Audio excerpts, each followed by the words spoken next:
आजची जात्यावरची ओवी आहे रंगीत आणि नाजूक अशा काचेच्या बांगड्या विकणाऱ्या कासाऱ्याची.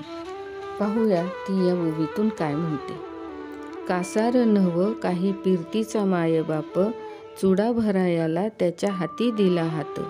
कासार दादा तुझी पेटारी कसली, लाडकी भरी चुडा चुलत बहीण रुसली.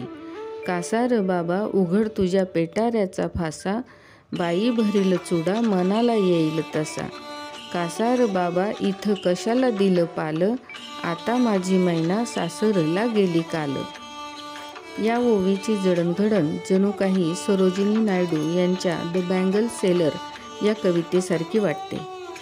त्यातील विविध कल्पना मांडताना ती म्हणते की या बांगड्या म्हणजे स्त्रीच्या स्त्रीत्वाचं प्रतीक, तिच्या आहेवपणाचं, भरल्या संसाराचं आणि सुखाचं प्रतीक आहे. कामाच्या धबडग्यात आदळापट मोडतोड यातून बांगड्या जतन करणारी ही स्त्री पावित्र्य, शुद्धता, कौशल्याचे, दक्षतेचे प्रतीकच आपल्याला वाटते. बांगडी हे तिच्या नाजूकपणाचे देखील द्योतक आहे. बांगड्यांच्या रूपाने पतीचे प्रेम जणू तिच्या हातामध्ये असते. घराची इभ्रत तिच्या मनगटात असते. बांगड्या भरणाऱ्या या कासाराला ती मायेच्या बापाची उपमा देते.